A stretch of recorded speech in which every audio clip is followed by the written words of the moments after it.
love it with some passion. Rubber band and the money that keeps stacking. Got a honey who come with elite fashion. She too fine, I tell her that thing magic. You ain't a hustle, you broke, well that seems tragic. Gotta catch in the field like deep passes. I tell her plug if it's sticky, then please bag it. I need the best cause I grew up beneath madness. Need a Matt Burgundy Mercy. Jewelry so heavy it might hurt me. Smoking extra kill, that extra seal. Whoa, Buffalo money need extra bills. Till I'm eating so much I got a breakfast deal. It's Tuesday night, we on the chop up here and I got my dogs with me. We back at this thing. Spence already smiling. I don't know what he's smiling about, but you guys are listening. Well, no, I'm smiling for a couple of reasons. One, so first, I know, so Sterling got a whole new setup, everybody. I know you can see the fresh hotness. He got I said he got the Quiet Storm vibe going on with the camera and the colors. But then, like, I don't know, it ain't wrong because we can hear him. But when he was jumping in on the intro, you didn't come on top of the record. So I don't know. We got to get the wiring down. That's why I was laughing. We're going to get that worked out. But anyway, saying that, you know, I'm working out the kinks here. We got my guy Jeremiah up here at the top, bro. What's going on with you, man? How your week been? Man, I've been good, man. Just golfing, working out. It's been chilling. Had a lot going on this week, but I've been doing pretty good. Spence, you good?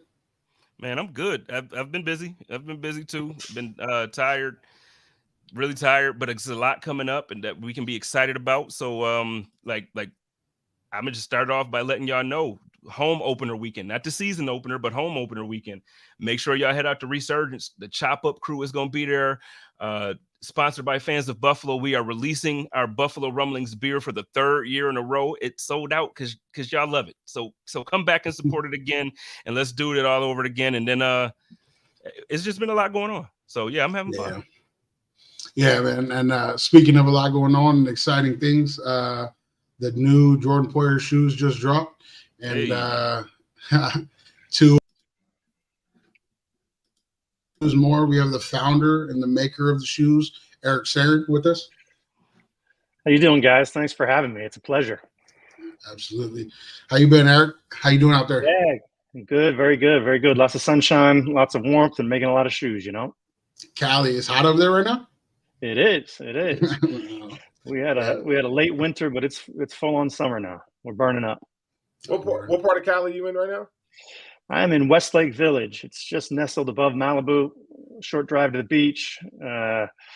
Just like everything else, about an hour anywhere else. Anywhere you go in LA takes an hour. I was just out there last week. That's why I asked. And okay. It was hot. Oh, beautiful. Yeah, beautiful. So, Eric, we brought you on. The Drop of Jordan shoes just came out, and we kind of wanted to bring you on and get your mind and talk about the shoes a little bit. Talk to me about it's Alma Mater, your company, and you did a collab with Jordan Poyer with his shoes and his brand. So, talk to me about the start of Alma Mater, the basis behind it, and how you got started. Sure. Well, you already figured out we're LA based. Alma Mater is a luxury footwear brand. My wife and I founded it about 3 years ago. Both of us have well over 20 years of experience of footwear, both in sport and fashion. And we've been lucky enough to live and work all over the world making shoes. And we saw an opportunity to do something different. And, Alma Mater means the nurturing mother in Latin. It was adopted by universities to explain the educational institutions, and in modern language, it means the school you went to. But to us, it means quite a bit more than that. It really means not forgetting where you're from. You know, there's a pride and confidence that comes along with knowing who you are, and the Alma Mater brand really embraces that type of authenticity. Absolutely, and we've talked a lot about your and Jordan's kind of relationship in the past with me and you, and. You guys are both from a really small town. So talk to me about like your guys' values and how that correlates.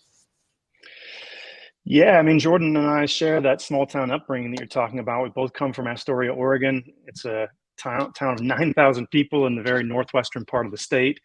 And it's a really wonderful place for people to grow up.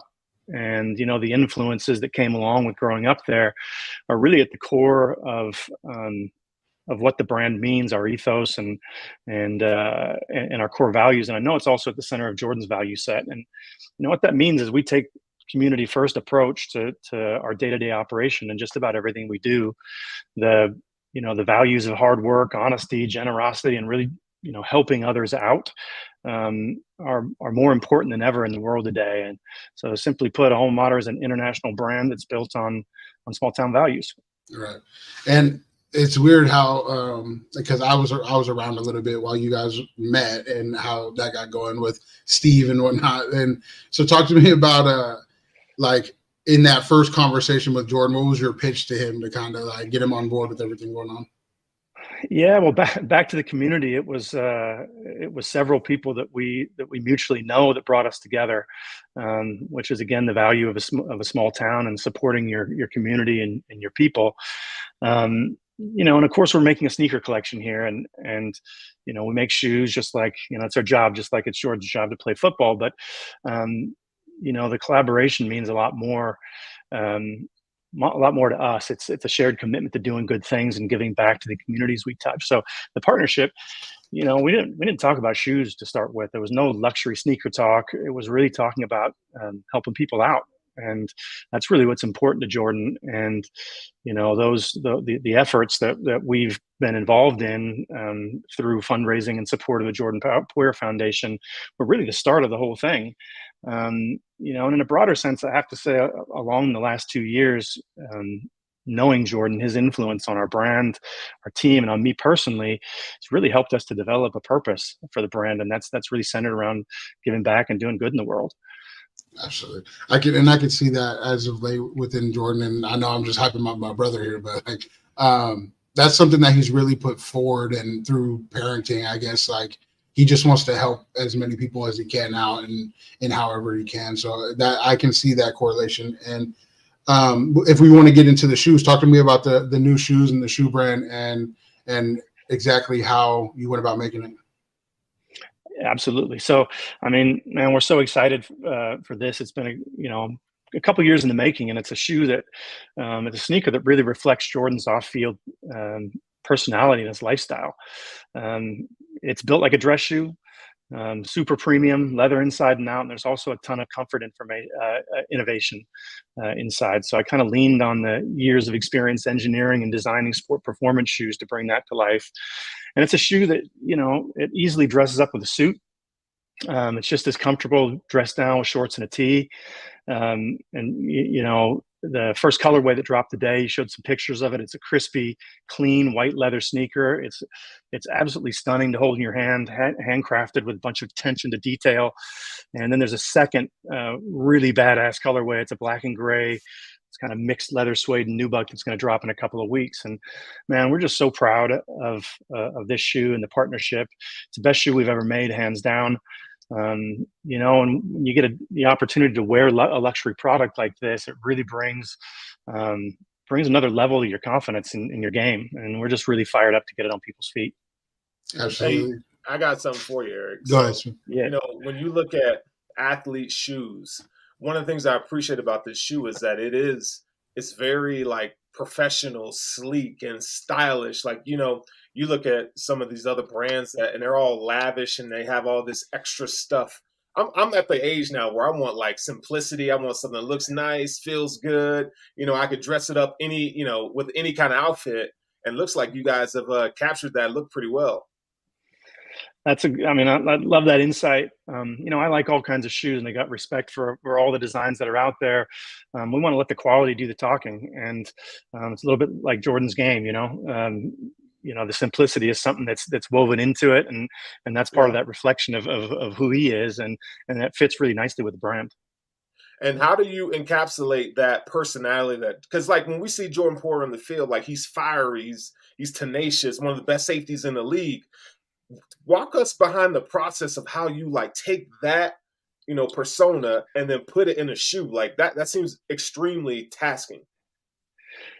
Yeah, I guess so, but it's a joy, I think it's like the building of any other relationship. You have to listen and kind of understand. Jordan's not a professional at at making shoes, so he's not gonna be able to give detailed feedback on exactly what he wants, just like I wouldn't be able to give him too much in terms of how he plays in the football field, I suppose.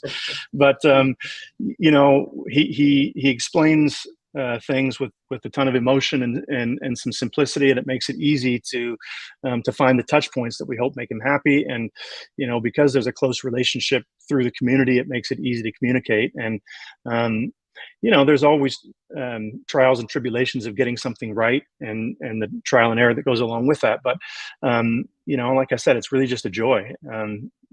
This is the profession that I love, and I'm lucky to be doing it. And to work with such a great person is it's all good stuff. And you recently, and this was a little bit ago, but you came out with a golf shoe, right? And that's pretty interesting. Talk to me about the golf shoe and how you went into making that. Yeah, that happened through being involved in some of Jordan's charity events. We were in Florida together working for the ECMC, and after spending 2 days out there, we gifted a ton of shoes that helped raise money for the charity. And to be around him and his friends and his posse and the whole group that was there, it was so clear that golf is a big part of the lifestyle. It's a big part of my own lifestyle. We share something in common also that a few people don't know, probably, or most people don't know. We both worked at the Astoria Country Club when we were kids. And it just became clear. It was like a light bulb went off, and I looked at him, we were talking, I said, I got to make a golf shoe. He said, yeah, you got to make a golf shoe. And so it kind of started right then and there, and we've been working it out at the event in Astoria for the community there. We had the first prototype, and he got to wear it and test it. And so we're going through the R&D process right now. And if all things go well, we'll be launching the shoe early next year. All right. And Spence asked from the background, are you trying to plan on having an event here in Buffalo like there was last year?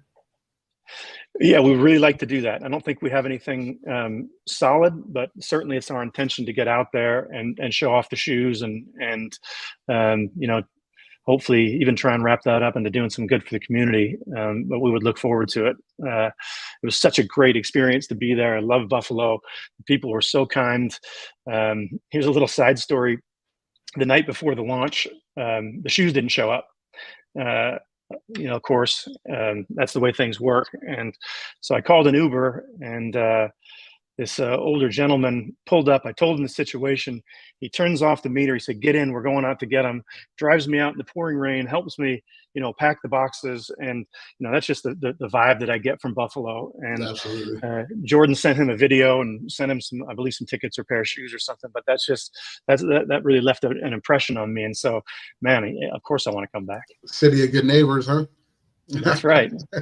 Man, it's been great having you on. I appreciate you coming on here and explaining your background a little bit and the story behind the shoes coming out. If there's anything else that you'd like to say to wrap it up, you're all set. Go ahead. Yeah, I mean, again, thanks for having me on. We're super excited about the shoe and what the brand means, along with hopefully making the shoes different. And Artisan Factories in Portugal, we try to do business differently. And little fact that you might not know, about well over 50% of the players in the NFL don't have shoe contracts. And this is a shocker to me that major brands have built financial power from the name, image, and likeness of pro athletes of all kind, and they focus on performance on the field. So while they grow, these contracts are shrinking, and we see that as an opportunity. Our business model allows us to bring athletes in as equity owners in the brand, and that's really different. And we want to offer them a platform to express themselves creatively.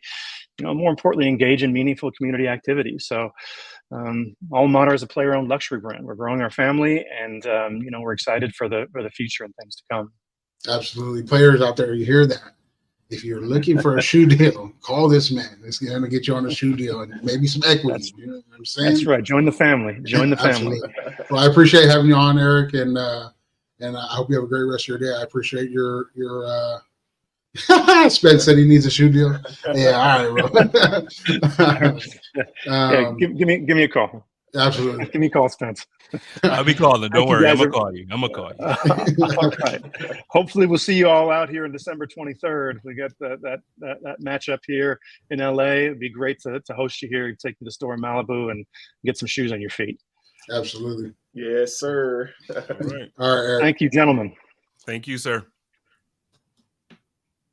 Hey, That was a good interview, man. that was. Spence needs some SIGs, some signature shoes, huh? Well, no, obviously I was showing the website. That's what I was doing in the background while you guys were talking. And I'm like, wait a minute. I looked on the other links too. I'm like, wait, they got some. Okay, maybe I need to go ahead and work. You know what I mean? We're a little something out. Yeah, I know I got a sneaker fetish. I got problems. The J Spence ones. Yeah. Give me that's got a nice little ring to it. It do. The Spence ones, give me those joints. But they honestly they do have some good quality stuff. And I know last year I kind of promoted the sneaker a bit as well. I want to tell you, it's not just the quality of it is not just about like obviously what it looks like. You're comfortable, and I'm not saying this because it's Jordan. I'm not saying this because Eric was just on. I'm telling you, you're comfortable. If you know me and you see me in person, you know what I wear on my feet. And you know what type of money I spend on sneakers and the type of comfort it has to be. These are on par, if not better, when it comes to comfort with certain things. And then the quality as far as like the leather and even the insoles. I try to show that when I was on the website, when I was in the back. Right. The insoles are different, bro. Like you don't need to go and buy no Dr. Scholl's to put in these boys right here. Like these, you put them on and you comfortable. Unfortunately, I'm size 15s. It's not easy to make those in size 15s. But what I've been told is that when you put the shoe on, for Jordan, it'll take like about a week and a half, but it fits your foot. The shoe will fit to your foot as you wear it, which is crazy. And it's light as a feather. It's just interesting how they went about making that. I never really thought Jordan would have a shoe growing up, and let alone want to look like this. So that's pretty dope. I like that. I like that a lot. Hey, I went and bought some shoes today. All right. I did. I went and got me some Pandas. All right. Hey, I see you. Yeah. I didn't want to go on StockX and drop $160. Nah. I wanted to go to the Nike store and go on and get them for the $110. You know what I'm saying? So, it's one of them shoes that you can wear them out. You can dress them up any kind of way. So yeah, I'm like Spence, man. I'm a sneakerhead too. I'm taking a break. I got a problem. I'm taking a break right now. You know what I'm saying? Like boys is in rehab for kicks. I need a break. Catch me in Jordans and Air Forces. That's what we get. So I'm good. You want to know what's crazy though? Your boy Errol Spence got the beat down. Yo. Hey, he got mopped. So those of you who don't know, there was a fight this past weekend. Errol Spence Jr. versus Terrence Crawford. And Terrence Crawford is undefeated. I mean, he's one of the best fighters in the world right now. And we all thought, I thought Errol Spence had a chance. I thought he would. Hold on. I'm sorry to cut you off. You said he's one of the best fighters in the world. Like he didn't just do what he did to this dude. Errol, first of all, Crawford he's the best fighter right now. There's not a fighter that now. Obviously, we're talking. You got to talk weights and all that stuff, but there's not a fighter right now. There's just Crawford is it, and it's by a long shot. Now, I know a lot of people are saying they don't want a rematch. I want to see a rematch, but I feel like I want to see a rematch at the proper weight. This wasn't the right weight. But go ahead and finish. I just saying. How can you even fix your mouth to ask for a rematch right now? So in boxing, and I know you know this. I'm explaining this for those that's listening by pod. If you're not boxing fans, and if you don't know what it takes, so a lot of times guys have to meet weight, and when they have to get to weight, it takes a lot out of your body to get down to that weight. And then so you're dehydrating your body, you're basically starving your body, you're doing all these different things, and I really feel like now, Spence probably would have lost. He would have probably lost. The way Crawford was fighting, it didn't matter. But what I'm saying is, like, when you put your body through that, you could tell. I just didn't see the same explosiveness out of Spence that I usually see. I didn't see the power. Like even Crawford said it at one point. He was like, "Oh, he hit me, caught me clean in like the first round," and I'm like, "Oh, that's it." Like you just could tell he just didn't have everything that I'm used to seeing him have. So Crawford, he dog walked him in a filthy way. Like it was just not. It just wasn't cool. It just wasn't cool. It was interesting because I don't know a lot of boxers. I know like the really big name boxers and whatnot. And Spence was hyping this fight up for weeks. Hyping this fight up. He texted me after the fight. He said, "Bro, he just got smacked, bro." And I said, "So was it worth? Was it worth the hype?" He said, "No, not at all." Like, and you know what? I'm happy because I was supposed to be in Vegas for it.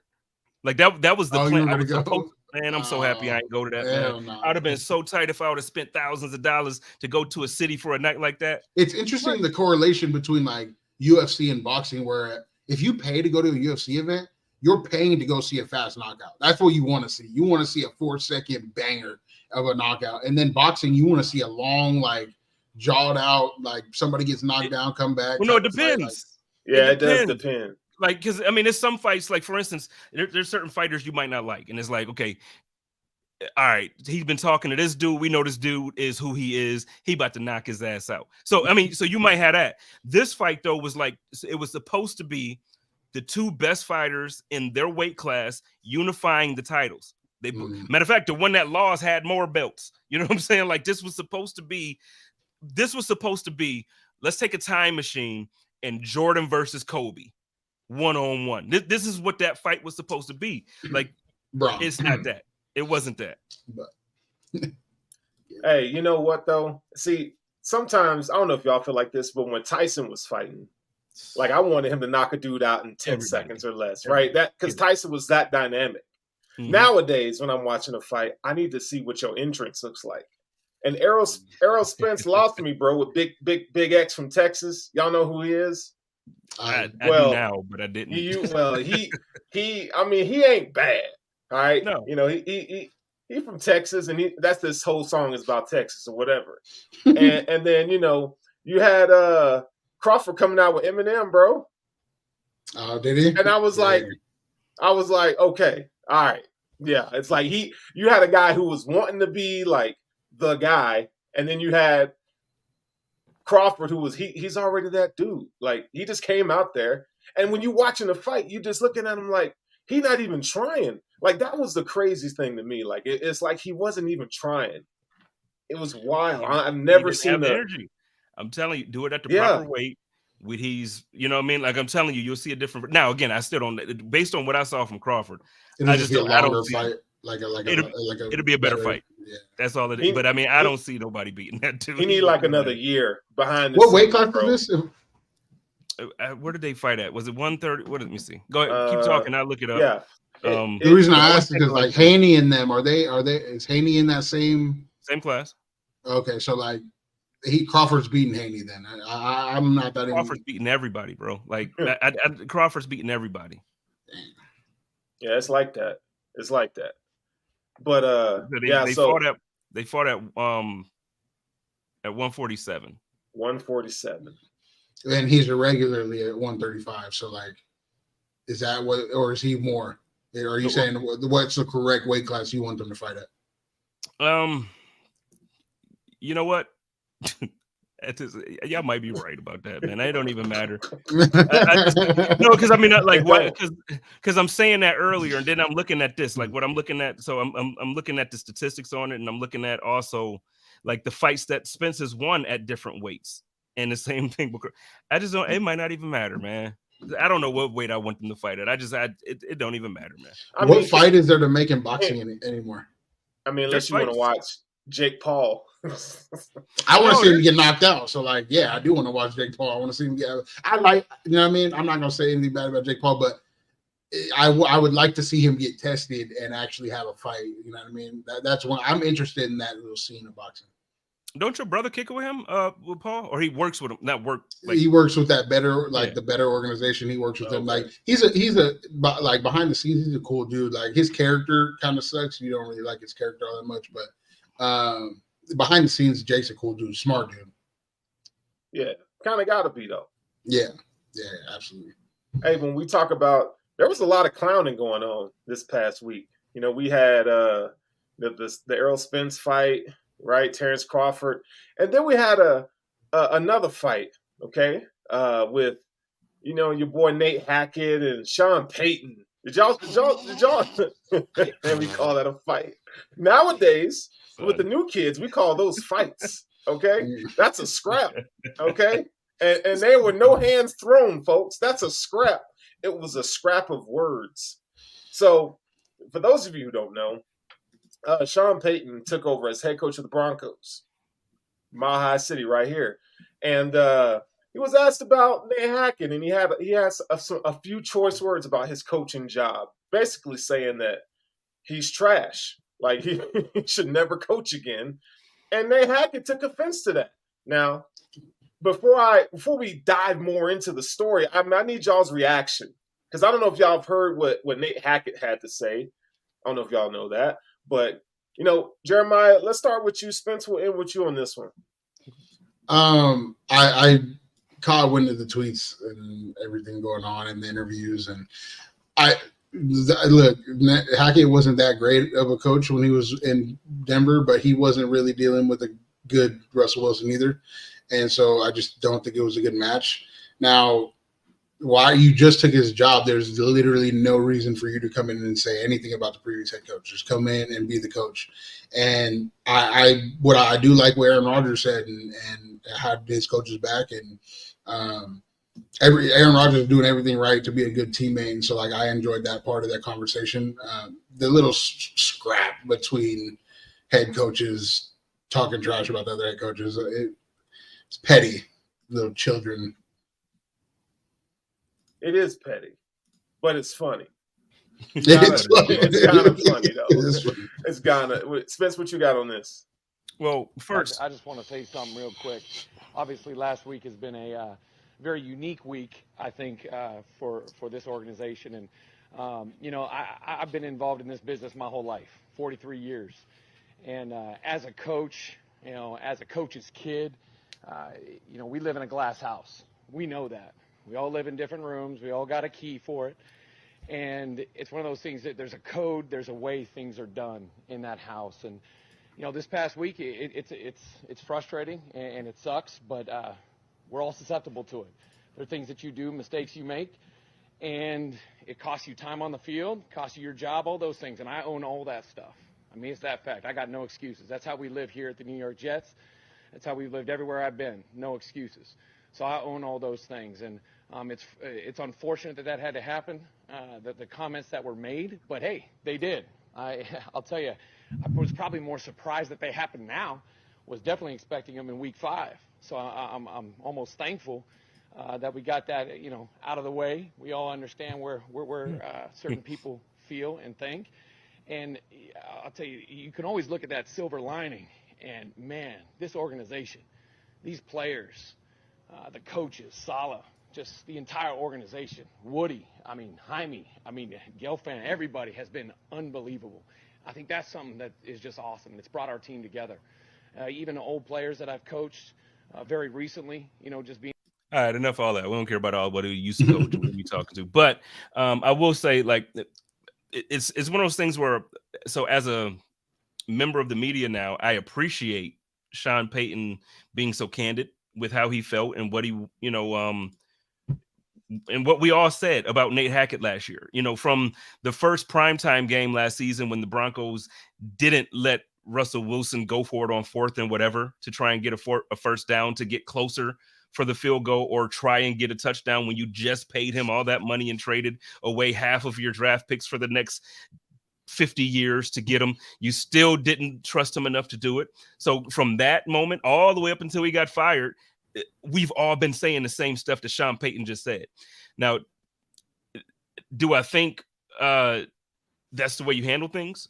No. And, when you're in the public eye like this, and I've even been somebody who's been on the wrong side of doing this. Like, I'm the one that has come out and called people out and said stuff. And it's like, that's not what you're supposed to do in this chair. But it just happens. And is it right? No, but, we're human. What I do think,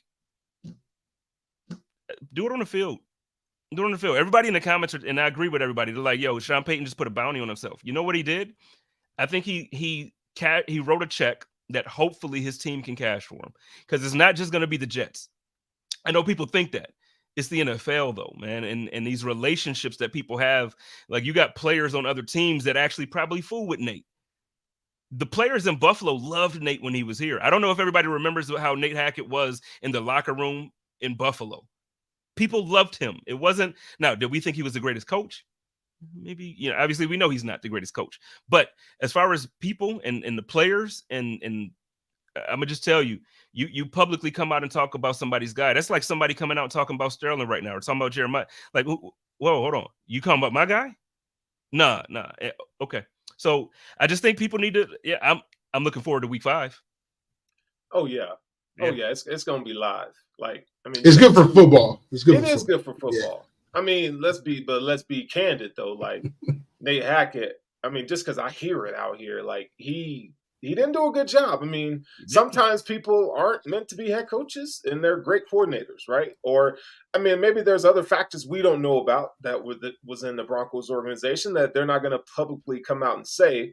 But for someone like Sean Payton to be attacking somebody else's character, that's where it kind of gets a little hairy for me. Because, I mean, if you look into Sean Payton's closet, it's no better. Like, stop. You know what I'm saying? Just like just do your job, coach your team, coach your staff up, and let it ride. Like, think about who's in charge of the Broncos. You got Condoleezza Rice and the Walton family and all of them. Why are you saying that? I forgot that she. Now, like I forgot she was part of the group. I did. Yeah. I did. I will say this, like, now if he writes that check and his players cash it because they're backing him up and this, like, then we can't say nothing. All right, it is what it is. Like, but if you write this check and you lose, you don't cry. Don't come crying to nobody when people start lashing out at you for, you know what I mean? Like, you don't get the privilege of losing now. That's what you put on your players. You don't get to lose, especially week 5. You lose week 5, you're gonna get. But you know what? You're right. At the end of the day, though, they got to show up for him. Because Right. I mean, because he can't win without him, and that's my problem. If I was a player, so if I'm on the Broncos. And okay, good. We are happy that Sean's here now. Great. He came out of retirement, came out the talk booth, and he's coming here with us. He's a good coach. We've seen him win. But now you're coming in here and now you're putting pressure because of what you're saying. Now when I go up to New Jersey or when they come here, now them boys is like they amped up and I'm the one that got to block. I'm the one that got to get open. You know what I'm saying? Yeah, like I'm right. doing, so it's like, yeah, you writing that check. So I'm just hoping overall for him that he can motivate his team enough to all right, we're gonna do this for you, coach. Real quick, I wanted to ask Jeremiah this one and then Sterles and then back to Sterles on everything. But how do you feel about the Jets Mafia Talk Pod? Shout out to my peeps over there, good people over there. Jay, good people. How do you truly feel about the Jets this year? Because I'm kind of concerned. Rodgers and Wilson are connecting and looking good so far. Sauce is improving, and I don't know how much he can really improve. That to me, that kid was top 3, top 5. We kind of talked about that last week, but he's improving. And if they get Dalvin Cook, they can be a problem. How do you feel about that, Jer? Whether they get Dalvin Cook or not, they're going to be a problem. They're like, and I've said this since they got Aaron Rodgers. They are nice because they started with the defense. They have the receivers, and they just brought a really good quarterback in. Some people don't, but he's better than Zach Wilson, and you just have to be a little bit better than Zach Wilson to get a lot more wins than what you got last year. So, like, people want to, like, I'm Buffalo through and through. I think we're going to beat them. I think we're a better football team because we have a better quarterback and a better team in general. But the Jets are nice, and don't get it twisted. The Jets are going to be nice, and we have probably the hardest division in the league for sure. Yeah, I mean, you talk about Sauce, like that whole defense secondary is nasty. They're just good, right? And then they got some good young pass rushers. Quentin Williams, we don't talk about him enough. I mean, he's one of the top 3-4 best defensive tackles in the league, dominating. So, I think the Jets need to get better on the offensive line. I think that's going to be one of the things that are cause for concern right now. They've been injured and they got some young budding players, but Aaron Rodgers is going to fix a lot of that. And you want to know something that's different than this Aaron Rodgers that, we really haven't seen in a while. Like there was a clip. You guys know Antoine. He posted something about a clip of where Aaron Rodgers is like coaching up Zach Wilson. he's coaching up these wide receivers and stuff. It's like, because we didn't see that part of Aaron Rodgers in Green Bay unless they were hiding it from us for a reason. So we're just going to go with the fact that like Aaron Rodgers wasn't doing all that, but now he is, and he took a pay cut. He even said this week that he's trying to play a couple more years relationship. So I think when you have a quarterback who's going to buy in, you got an organization that really wants to support him in whatever he needs, and once they get Breece Hall back and healthy, they're going to be all right, man. The Jets are scary. They're good. I'm not saying they're going to win the division by any means. It's still Buffalo's dog. But, hey, we shouldn't be looking at the Jets thinking, oh, yeah, the Bills going to mop them up twice and how we used to. It's different now. But Steros, we didn't mop them up twice last year. It was the two most okay. We lost 3 games. So from I can't a fan's say perspective, it's the most. It's the expectation that we're going to mop them up. But see, as a fan, and you know what? I often, and I feel like a lot of people often say that Bills Mafia is one of the smartest fan bases in the NFL. Mm-hmm. I think we're the most emotional as well, but we're one of the smartest. I'm hoping that Jets fans, I'm hoping that Bills fans don't think that this is going to be a pushover or a cakewalk, because I'm telling you, last year with Zach Wilson, they beat us in New Jersey and they came into Buffalo. And guess what? That was the hardest. Go back and watch the way the offense flowed that game. Go back and watch how tough it was for Josh Allen to move the ball. Josh Allen, okay, y'all think it's easy if you want to. I'm gonna just tell you. My bad. I'm sorry. I wanted to respond to the O-line question. When's the last time you've seen Aaron Rodgers hold the ball Aaron Rodgers is a get the ball, get it out type of guy. Like he's that type of offensive rush. So like you don't need your O-line to improve heavily from last year. He's Aaron Rodgers and the way he plays, like. They're going to get the ball, get it out. Even on his fade balls, he gets them out early. It's a pre-read. Like that's the way Aaron plays. And your O-line doesn't have to be much better. Now, their receivers last year on Green Bay were bad. So you're not going to – he can't do that with a team with the receivers that are just not that great. So he comes to New York. They got a better receiving core. They have a much better defense, like top 5 defense. And, like, he's a get it out type of guy, especially at an older age. I agree with everything you said except for the better receiver. No, the better receiver room. I think the defense was top notch. The better receiver core, they have one player that's better, but he brought his whole damn receiving core over.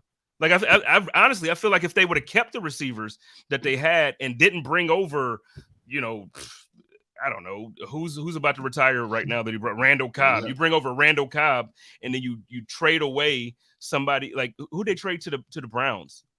Oh, Elijah Moore. Yeah, he was nice. You don't think Elijah Moore at this point of his career is better than Randall Cobb? You know what I'm saying? Like you're letting go. You're trading this guy. They just traded somebody to the Lions, right? Was it? They got Mecole too. Hardman came over. Like those are the type of receivers that Aaron can elevate. Those fast, short route receivers, screens. But I'm just saying to make him comfortable, they're gonna have some of these old Packers on that roster. Yeah. Come cut down day is going to be some of those old Packers on that roster instead of the team that they should go into it with. If y'all really real about it. Right. And there already is. You got Alan Lazard on there, right? We mentioned he wasn't bad. Lazard he's decent. And you pair him with Garrett Wilson, right? Mecole Hardman can do a little something every now and then. So and y'all see the undrafted kid that they got? That caught the one-hand catch today from where the kid come from? I think he came from God. I have to look it up, but he came from God. God. He gave on God. He came from God. Damn. On God. Yeah, nice. I forgot the kid's name because but I just think they're gonna be real good, man. They got a lot of potential over there for that offense. I think they will too, but I tell you what, Nick Wright is crazy when he's talking about how like some of these teams are. I understand that the Bills didn't make a big splash this year. I absolutely understand that we didn't trade for Aaron Rodgers and we didn't sign Jalen Ramsey and we didn't our division made some moves that you would feel like, oh man, that's a splash move. They just got a lot better, right? But the gap was so big between us and the rest of the division last year. I know I just said the Jets games were tough, but if you look at the end of the year, the record was what it was. They weren't good. You look at Miami, the record was what it was. They were good. They closed the gap a bit, but still the gap was there. So what I'm saying is it's like, okay, the Bills didn't get worse, in my opinion. Some people might say they did. I feel like if anything, they stayed the same or they slightly got better in every room last year. They either stayed the same or slightly got better besides Tremaine. We had a gap last year, and our team was hurt for the entire half of the season. And there was a gap. We didn't have Michael. We didn't have Vaughn from Thanksgiving. We had a bunch of dudes. Jordan was in and out with injuries. Our entire team was hurt last year, and there was still a gap. We were still the best team in the NFL, or not the NFL, but in the AFC East. And we are getting all those guys back, and all of a sudden the gap there, we're third now. We're third. Yeah. We went 13-3 last year. We're getting all of our guys back. So technically our free agent pickups, if you want to say splash, we're getting Vaughn back. We're getting Micah Hyde back, two of the top guys. Trey Davis is not hurt anymore with his ACL. Like, he's not wobbling around on it. We're getting every one of our guys back. And somehow we're now a 9-7 team or a 9-8 team, and we're the third in the division. No. Nick Wright, no. And it's not just him though, but I mean, you know how people want to be, you know, people want to talk that craziness, and it's like, yo, y'all just be. I swear, sometimes people just talk just because. I swear. Leonard Floyd, exactly. Like, dude, come on now. Puna Ford, like, bro. The Bills ain't splashy. They're not the favorites. You know, everybody's sleeping on the Bills. I mean, there's articles that come out every other day about how the Bills are going to finish third, fourth in the division. I saw one where the Bills aren't going to make the playoffs. And it's right now, it's just crazy right now. It's crazy because, I mean, like you said, Spence, how many rooms improved, right? Josh Allen's healthy. I don't think we talk about that enough, that Josh Allen's actually healthy, right? Our secondary is back. The best secondary in football. The best secondary in football. I don't give a damn. I don't give a damn about the Dolphins with or without Jalen Ramsey. I don't give a damn. The best secondary in football. Jordan Poyer, Micah Hyde, that chemistry, that tandem is back, right? You got a second-year Kyrie Elam, who I think is going to be CB2. Okay. Dane Jackson, Christian Benford, for a 6th-round pick, he ain't bad. That kid could play, right? All-pro Matt Milano. You know, we talk about, like, well, you know, we lost Tremaine, and that you're not going to replace Tremaine like that. But now, we say this every year, or I've said this. I can, you know, I'll be the first to say that I'm like, man, the defensive line seems like it's gotten better every year during this time of the season. But the additions that Leonard Floyd's a bona fide dog. Puna Ford is a bona fide dog. It's not like we're hyping them up or speculating or wishing that they'd be good. These are guys that are coming into the defensive line that are going to improve. So I say all that to say it's going to help your young linebacker. So if Balen Spector wins the middle linebacker position or Terrell Bernard wins it, it's going to help big time. So, and we're not even talking about the offense. Should I go into the offense right now? Because I can. You know, we talk about Dalton Kincaid. That's my dude. That's my guy. And why Jeremy's laughing right now? I mean, can I tell y'all? Because he's trying to rob people in fantasy football. No, he's dirty. He's a dirty. I said him way more points. Anyway, we don't have to get into that. I'm just saying, because I can even read the text you sent me, man. He was trying to rob me for these dudes. Who did I ask him for? Was it him? Did I ask for find that? Let me give some scope to the story. So Mark Andrews. It's I don't know, Friday night. We all, you know, everybody's at their respective places chilling. And my boy comes up in our little group chat talking about some Sterls. What you go, Dalton Kincaid. I'm like, well, you know, the shop is always open. You know, there's a price, right? Well, he's like, well, this is what he says that killed me. He was like, well, I just want to make sure, you know, like before I make an offer that, you know, I'm not wasting my time. So he acted like he gonna come in there and start offering me like some dudes. I'm like, okay, let's talk. Man, this dude offered me some bum ass trade. It was a good trade. It was a good trade. It would have been the same amount of points that it was good for you. No, okay, look. On God. Look, let me explain on person. Look, Kincaid is great. Like, he's going to be great. This year, he's a rookie and on a team that rookies do not get to play as much as they should, because especially with Knox here. So he's going to get he's going to get some yards, but he's not going to blow up and be a number 5 tight end in the NFL. Like, people, like, he's going to get a good amount of yards, some touchdowns, but Knox is going to steal a lot of catches and receptions from him. So, sir. Knox couldn't steal catches and receptions for his damn self last year, and what talking about he go Knox didn't start really playing until the end of the season. There's specific tweaks that I can bring up because of moments. Dude, the Patriots game, you can Sean McDermott does not play rookies like that. Come on now. Dawson wasn't a rookie last year. No, but so what was the Kincaid, no, but he doesn't play rookies like that. But look, they wanted a 12 personnel. That was the whole point of them trying to bring in OJ Howard last year and try to freak that up. Did y'all see he got cut again today? No, OJ Howard got cut again today. Not surprising. I saw that. But what I'm saying is, like, Kincaid, I'm telling you, I get it. He's a rookie, and I agree with you. Typically, they don't play rookies, and it's frustrating. That's not the case with this dude. This is the best catcher that they've drafted. So in our group chat, I said Dalton Kincaid is gonna have 40 catches. Can you agree to that, Jeremy? 40 catches. Let me see. Based off everything that you're hearing and seeing from training camp, you don't think my man can get 40 catches? 40 is probably around the area, I would assume. Maybe a little less. I would say an average of 2 a game. You know how many, especially coming off the year that Diggs had and the attitude that Diggs had, Diggs going to demand the ball 13 times a game. He's going to get that for sure. He's going to get it, but you want to bet?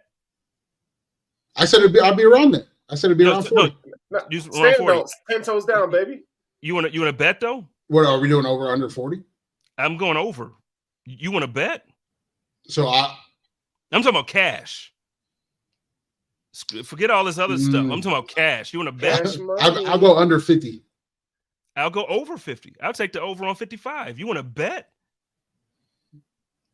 Yeah, no, I don't want to bet against my squad. I don't want to bet against my squad, but I would. But I would. I don't want to bet against my squad. That's backwards. I don't want to bet against my squad. We'll trade him. So I would be happy. Huh? No, so trade him to me, and then that way we can make the bet. Who? I'm not trading Dalton Kincaid. You see, he was open to it. He was open to it. He was open to the trade. I'm not you doing see me that. in here hustling. I'm hustling. We'll trade him to me so you can bet. And then I'm gonna show you how we don't. Then we can bet.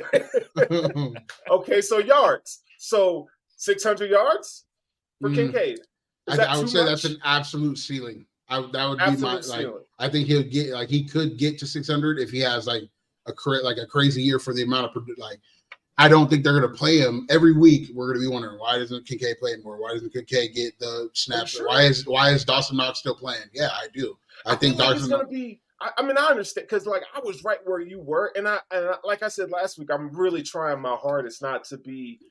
They just paid Dawson Knox last year. They're not the NFL. They play who they pay. That's. Let me tell you why it's going to happen this year. It's one. I feel like Ken Dorsey, he's heard it this year. Matt, you're tripping. I think they own him, right? I think this whole stuff. Matt, you out your mind. You out your damn mind. Hey, hold on. 3 catches for 200 yards. That's what's going to have to be. 3 catches for 200 yards. He said he got to have a game like your boy. Like Gabe Davis. It's going to be a Gabe Davis game. That's crazy. But no, honestly though, Gabe Davis going to demand the ball too. Bro, I'm telling you, there's so many targets that are going to get ball. Yes, Gabe looking nice. Nice. I'm gonna stand with my dog. Gabe looking nice. Gabe looking nice out there. Now, if he come out in the open and get 3 catches for 40 yards, I'm clowning. I'm just open game. He's gonna be the 60-yard bomb in the opening game, 100%. I guarantee it. You want to bet? No. Gabe Davis, I'll bet on that. I'm on that. One catch, 60-yard touchdown. Now wait, because I wanted to get this out too, because you mentioned they paid Knox last year. I'm not saying Knox is disappearing at all. What I'm saying is they want to run 12 personnel, and on top of that, listen, as much as I love everybody on this team after Diggs, honest to God, let's be. I know you love Gabe, right? I get it. Gabe is the number 2. Gabe is the number 2. Okay, I'm not saying he's not the number 2. I'm saying after Diggs, who is the most talented catcher on this team? Right now, it's Dalton Gabe. Kincaid. You said Gabe? Right now, it's Gabe. Right now. Oh. No. Right now, it's Gabe. I've been to 2 of the training camp practices. I respect the hell out of running 12. You're my dog, but you wrong. No, you wrong for this. I'm telling you. You wrong for this. Gabe's going to have more targets. Gabe's going to have more receptions. Gabe's going to have more yards. He should. He as a number 2 receiver, 100%. He should. He's going to have Boyd numbers this year. That Dalton Kincaid is not a better route runner. Or Higgins, my bad. and he has better hands. No, you know he's got better hands. First of all, he's not a better route runner. He's a good, really good tight end route runner. But saying that any tight end is a better route runner than Gabe Davis is like, that's crazy. If we're talking about, Gabe Davis has not shown. I'll say Kincaid has better hands right now, but like that's just because Gabe hasn't shown. Better route runner than Gabe Davis right now. No, because if we're comparing just player to player, Gabe is he's a receiver. He's a better route runner than Kincaid. Kincaid is a better tight end route runner than Gabe. He could be a better tight end route runner than Gabe is a receiver route runner. But any receivers are better at route running than tight ends outside of Kelsey. I don't know, man. Also, I don't know. I feel like we're sleeping on his route running ability just a bit. Like for what they use Gabe to do, how they deploy his routes.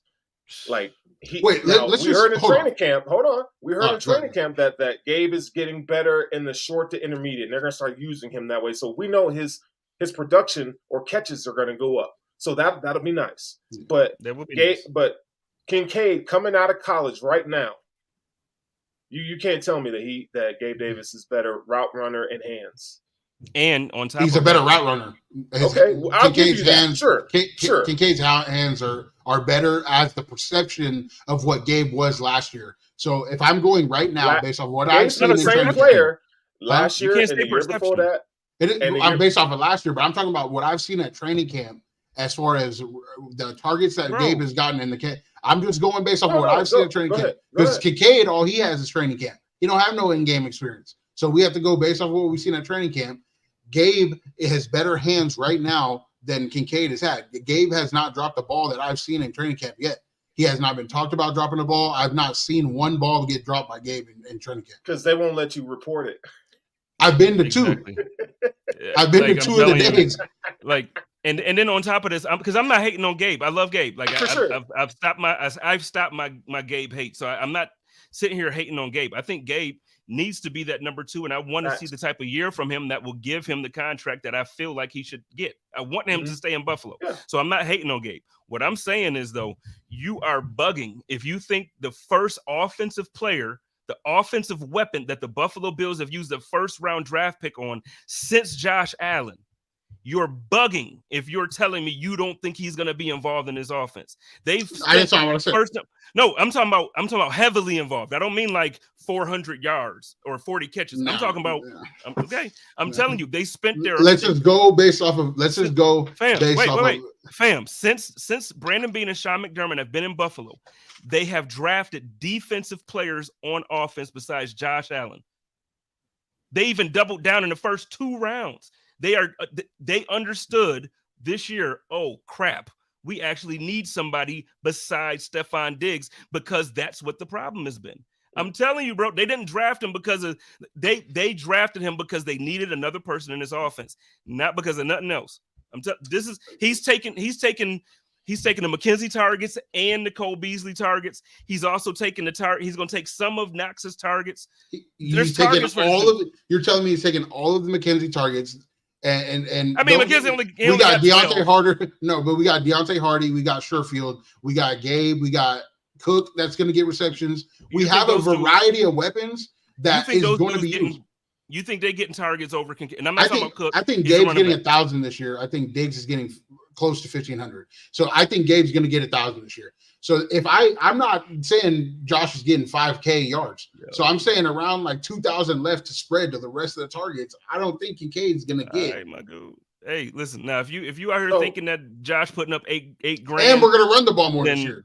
So let me throw something in here real quick. So when we talk about target share, let's break this down just a little bit, right?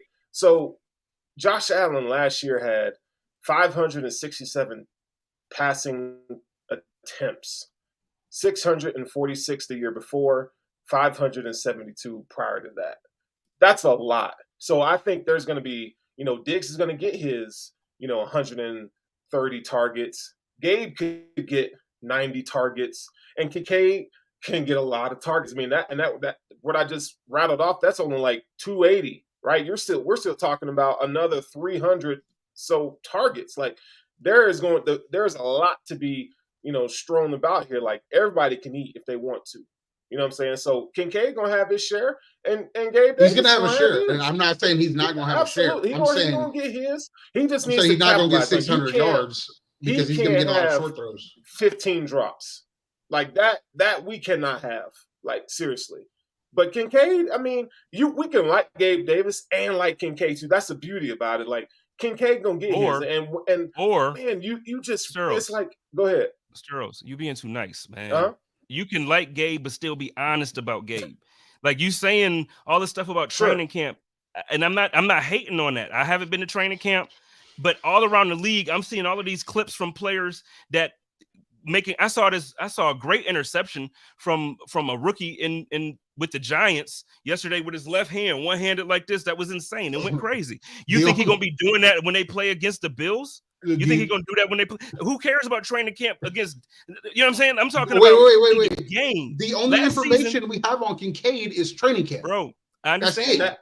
I understand in college, but that's the only information that we have. We have yet to see him playing in it. What do you mean? I understand what you're saying. I'm not NFL games, so that's not the debate that I'm making. My debate isn't talking about training camp. I'm talking about what you said. My debate ain't about training camp. I can care less about training camp because I know, to me, nothing. What fans get to see at training camp don't matter. That's what I believe, because the Bills ain't practicing their plays. They're not showing you exactly what they're doing in front of the fans because they know everybody's going to be on Twitter. Everybody's going to be on TikTok. But let's be real about this, bro. Like, the offense that you're seeing there is just Josh out there having some fun and doing some stuff. Right. The game. Okay. But let's take that same energy of what they're showing. They are installing 12. So what we're seeing from the Kincaid, there is all of their install of 12. They've been installing 12 so he's been playing a lot. Yes, but they've been playing in 12 personnel the entire. I'm not saying Kincaid's gonna have a bad year at all. I'm saying that he's not. I don't want us to hype him up like he's going to get 600, 800 yards. And then because he doesn't reach these statuses, because the ball's being spread out to a bunch of places, that he's a bust or he's not what we want, or we want him to play more. I just don't think he's going to get to these standards that people keep putting him at. Like, I heard someone before, when we started talking about this last week, the next Travis Kelce. Why would you put first of all, and Kincaid's struggling to block right now. So we can't put that on Kincaid right now and then call him a bust if he doesn't reach our standards. You won't hear me call him a bust. I was gonna say, I don't think if we ain't caught half the people on the team bust so far, I'm not gonna turn around after one season to call him a bust. I just think I don't need him to block. I'm talking about in general. No. I know what you're saying. Like, now I'm speaking from a generalized fandom. Like, we don't need him to block. If you're in 12, I mean, it's not like he's the world's worst blocker. He's okay. He is okay, and he needs to improve in that area. But Shaq Lawson dominating him. That dude is filthy. He is filthy when it comes to running routes and catching the ball. And Allen is already developing a chemistry with him. And it's not just us being homers. A lot of people are saying it, and that's where I'm coming from. I think 600 yards, I think it's a realistic expectation. I think it could happen. I will put money on that. Let me ask this, Jeremiah. So for a wide receiver too, because you said he's gonna get 1,000 yards this year, right? So what is that? Yeah, you said he's gonna get 1,000. So 17 games, he's gonna just to average 1,000, right? Or to get 1,000 and 17, he's got to average 58 yards a game. You think he's gonna do that? Absolutely. I think Gabe was on 1 foot last year and he put up 820, and I think, yes, like, his hands need to work, but I know how hard he works, and I know what he's been doing this offseason. I think Gabe is going to get 1,000 plus, and I think he's going to have a lot of touchdowns, a lot of long touchdowns, and he's going to be the receiver that we thought he was going to be at the end of Kansas City. Not that dominant of that game, but he's going to get 6, 7, 8, 100 plus, 150 plus yard games, in my opinion. I hope you're right. So basically, what you're saying is Gabe Davis is having a breakout season. That's what you're predicting. I think he's going to continue from the end of the season before he got hurt. Like the year before. I think he's going to continue that Kansas City game. I think last year was an anomaly for Gabe. I think he's going to continue where. I hope you're right. I'm praying on that. Like, I want that. You hear about how great he's been, how hard he works, and so forth, but I need to see it. I need to see it, but it'd be nice. Could he do it? Yeah, he could do it. We expected this stuff from him last year. It's nice to hear that he's doing well in training camp, though. And the training camp matters to me because I want to know what's going on. You know what I'm saying? So I hope it happens, but I can like that and want Dalton Kincaid to get 60, right? You can, absolutely. Yards, I want that too. I think that's fair. I want that too. I just don't think that. I just in my head I can't see. It's hard to see a rookie tight end. Yeah. And on this Bills team where they don't play rookies as much as maybe. But I would like to be wrong. I would love to be wrong on that. Absolutely. And we didn't even. I don't know if you guys want to keep going or not, but we could talk James Cook or we can table him for next week because he's another Buffalo Bill that I think we should talk about realistic expectations for because word out of training camp that he's balling. James Cook is nasty. Cook is going to be nasty, and we're going to run the ball a lot more with 12 personnel. And Cook is going to be nasty. That's where a lot of I feel like the receptions and the pass attempts are going to come down because I feel like we're going to run the ball a lot more successfully, a lot more on third and shorts, a lot more on second and shorts. Damian Williams is going to ball this year in short down areas. I think we have a more stable offense this year to where it's gonna look as though we're not throwing as well, but it's gonna be a lot more efficient, in my opinion. It's got to be. I'm agreeing. I literally always agree with you. I'm just hoping that you're right about Gabe. So what you're saying about the offense, the way you see it, the way we're gonna get James Cook involved. I think there's other little things that I feel like you and I have talked about off the show that we agree a lot on. Yeah. I think the only area that because again, I agree with you again about Gabe, his ankle. He wasn't 100%, but you take that one game out and then you average over. Because that one game didn't look like the rest of the year for him. You take that game out and then you average the rest of the season out for him, and he averaged less than 48 yards a game. So to me, for you to tell me all of a sudden he's going to blow up. Now, okay, ankle, I'll give you that. But if all of a sudden he's going to blow up and he's going to go for over 1,000 yards and now he's going to be more consistent and he's going to – I personally don't see it when they've invested the first – now, I would like to because I want him to stick around. And I want him to – then if we could get – if we can have an offense that we can compare to Miami, like I think Bruce and I just talked on the code of conduct. Miami as a receiving core, Tyreek Hill and Jalen Waddle is insane. If the Bills had something like that, if you're talking about Cincinnati, where you're talking about T. Higgins and Jamar Chase, give the Bills something like that. I know we disagree, like you might disagree, or you want it to happen but don't see it. I think Gabe is going to be there this year. And to answer this dude's question, what was 2020? Well, 2020 was his rookie year, and he didn't really get the opportunities in 2020 that he was starting to get into at the end of 2021. So at the end of 2021, he started to get a lot more opportunities as the number one outside receiver, and then he was the starter going into last year. And going into last year, he ended up getting hurt the fourth week in Miami, and it was an ankle. And as a receiver that catches a lot of deep balls, to stop and catch these short balls on a dime, you need your ankle. And so whether or not it was hobbled all year, I can't give you that 100%, but he was hurting for the majority of last season. You know, and that's fair. I respect it. You know why I respect it? Because he sounds like me when it comes to Tremaine Edmonds. So I respect it. I respect it. But here's the last piece of this. So if Gabe does do as we're suggesting, the breakout season, 1,000 yards receiving, etc., he gone. The Bills ain't gonna be able to resign him. He's not. He's gone. So I would much rather, to piggyback off what you were saying, Spence, I want those two wide receivers. So I'm drafting one in the first round. Like I'm going first round receiver next year. Give me that. So you're hearing it right now on the chop up. The Bills, you got to go first round wide receiver. You got to. Yeah. You're wasting Josh Allen if you don't. Like, kudos to Bean for getting Kincaid. Like, Kincaid's gonna be a player. He's a beast, right? But you need a Emeka Ibuka, Keon Coleman, and I can go on and on about Harrison these. Jr. Dog, just go get Marvin Harrison Jr. I trade everything for Marvin Harrison Jr. right now. Trade them all. Get rid of everybody except Josh and Diggs, and go get Marvin Harrison and Poyer. I'm talking about offense. You ain't trading that. You know that's my dude. Ain't nobody trading my dude. I'm talking about offense. You know that. But I'm saying, like, yo, go get a player like that. Go get Josh a guy. Yeah. Because and you know, I've complained about this for a while now. It's like, look, don't be what the Packers have been to Aaron Rodgers. Now, granted, they got Devontae Adams. Devontae Adams, he wasn't drafted as the player he is. Nobody thought he was going to turn into the greatest or the best wide receiver in the league. I'm saying with Marvin Harrison Jr., you're looking at this dude now in college, and you're like every offensive coordinator is drooling when they watch Marvin Harrison on film. Every quarterback is drooling when they watch Marvin Harrison Jr. on film. Go get a guy that you know.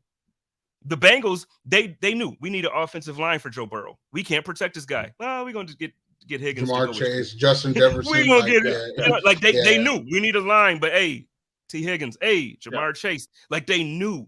So I get it. Go Tua. He wasn't. He was decent. They like, okay, we see some things in him. You go get Tyreek Hill and Jalen Waddle, and guess what? Now, before his injuries and around his injuries, he was a top 5 quarterback all last year. They thought he was in an MVP conversation, and it was fair. It wasn't. I know Bills fans don't like him. He was putting up numbers, and it wasn't 5-yard hitches and little cross routes. He was balling. Yo, I mean, a lot of them were cross routes and 5. No, they weren't. No, they weren't. Go watch the film. They weren't. Except for that post that if Jordan and Michael were there, that would have been intercepted. No, that's one game. I'm talking about the season. No, I'm talking about the season though. Go watch the season. I know we don't like Tua, but I'm saying. Yeah, I was saying, don't do it. He ain't Tua. I mean, he had a good season, man. You can't take that from him. He's a perfect quarterback for that offense. I mean, the way they deploy that offense, he is a perfect fit for that offense.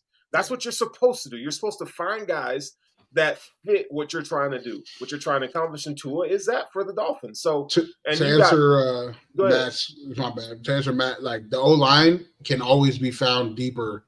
Like some of the better O-linemen, like it's much harder to find a top 1 receiver early in a draft than it is to find it's easier to find an O-line later in the draft. So like and eventually there will be a guy that you can go up and get as an O-lineman, but I just don't see one next year. There's a big crop of O-linemen that are solid, not so much like I've been paying attention to O-linemen in college a little bit. But do we really need it? We're gonna need we're gonna need a right tackle. I don't think so. I don't think so. Spencer Brown's that guy. The same way Jeremiah was talking about Gabe Davis's ankle, I think Spencer Brown's back injury really messed him up. I think he has all of the intangibles to really be that guy. Before, like you look at his, and I know measurables aren't everything. I get that, but I mean, like the guy has it, and that back injury is a big deal. And then when you talk to offensive linemen who know football, retired and current, and they're like, "Oh no, that dude's a dude." Like they look at him. And they say, so I think if that injury heals up for real, and I think Morse retires though.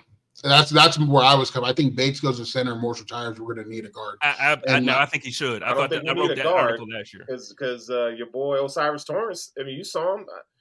There's a lot of good reports coming from Bill's training camp about Osiris Torrance. So I like him at guard. You know, is it McGovern on a 1 year? The new guy McGovern's on a 3-year deal. Oh, is he on a 3? I thought he's playing left guard, and Osiris is going to play right guard. So, but right tackle to me, like I need to see Spencer Brown.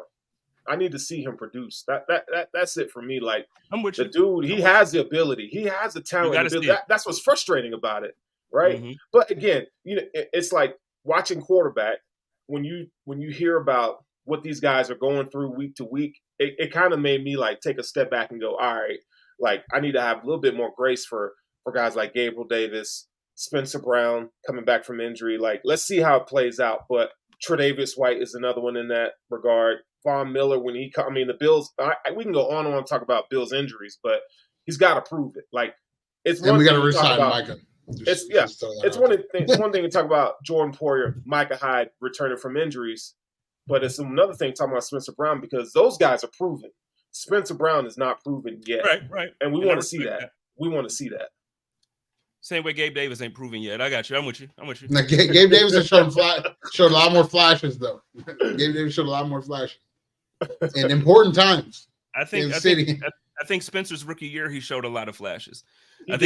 He was busting ass his rookie year. I think last year is the year that everybody remembers. His rookie year is the reason why I'm saying no. Right, I think it was the back.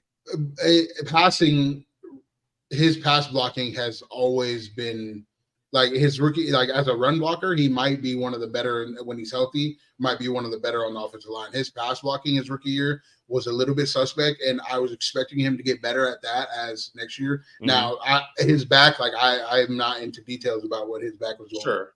And that's a lot of pass blocking is your back and how you can stay. You're right. And so, we throw a lot. So maybe he gets better this year. Hopefully, I've just heard a little bit of reports about how he's doing, and it just kind of, threw me off. But it is training camp, as you said. Well, according to reports today, the offensive line got worked. And Spencer Brown, Deion Dawkins were getting worked, I heard. So, but this happens every year, and I was there. It does. But I was there. Oh, go ahead. So here, it's like, no, and I'm not saying that to be an asshole. I'm just saying, like, look, they got to produce. I'm not saying that Deion Dawkins is a scrub and Spencer Brown's a scrub, but the defense got you today. So what are you going to do tomorrow to improve that, or when they practice again? That's what I was going to allude to, is that the first day they had pads on, I was out there, and the offense, like the defense is in a place where we still can't really pop like that because the offense is protected and all this stuff going on. And like, but once the offense gets out there and they start winning, they start talking shit. And now the defense is coming back tomorrow pissed. And now it's one of these things where it's like every day it's just going to be one over the other about what's going on. And so I will say that the first day in pads, the offense got him. The defense came out a little flat. Today I heard that the defensive line was getting after it. Well, but that's why I don't give too much to like those certain things out of training. So certain moments in training camp is like, okay, pay attention to that. Because I'm talking about like as far as depth, like who's gonna make the team and who's gonna get more. But then when you're talking about like, oh man, the O-line looked bad because the defense got him today. I feel like every team around the league, like some days the offense get them, some days the defense get them. So I don't care about that. And I think I'm happy with Deion. You're not about to have me on here saying anything about Deion not being good. And I know Matt said he's not sure Brown starts over Torrance. I think Torrance is a guard. I don't even think that I don't even think that it matters, because Brown is going to be standing next to him. Well, let's I think we're over time right now, so let's wrap it up. But we'll talk some O-line next week. We'll talk some James Cook next week. Jeremy, if you at training camp, I'm going Thursday. Keep feeding this information. They got the red and blue game on Friday. And make sure you guys are following us at Buffalo Rumblers. We got AJ out there giving us updates at camp every day. We even have a chat going on BuffaloRumblers.com as training camp is going on. You can make sure you can check us out on that. So anyway, man, this was a good show. Like I love, that's why it's a chop up, baby. This is what we do. So Spence, you want to take us home? Man, I do. I also want Gabe Davis to catch 1,000 yards next year. Y'all know how we do it over here. Chop up. It's your boy Chase Smith. I'm just fooling. Real talk, I'm just fooling because I love Gabe. I really want to see Gabe like eat this year. I really, really do. Because if Diggs is Diggs, Gabe eats, and then Cook is anything like I think he's going to be this year, and then I mean we have the pieces that it can work. We have the pieces that it can work. I'm just trying to throw them last minute jabs. Yeah, no, that's what I said. Every time. Hit the last word. You know what I'm saying? Let me get this last word in here to hit the music. But no, I think it's gonna be good. I'm looking forward to it all. So y'all know how we do it. It's your boy Jay Spencer King for Steros for the Girls and my man Jeremiah Poyer. We got to get him a different nickname. Like, you know what I mean? Like you gotta. We got you. Y'all know how we do. Y'all love each other, take care of each other, and live in peace. And as always, stay positive. Test negative. Go Bills. Go Bills.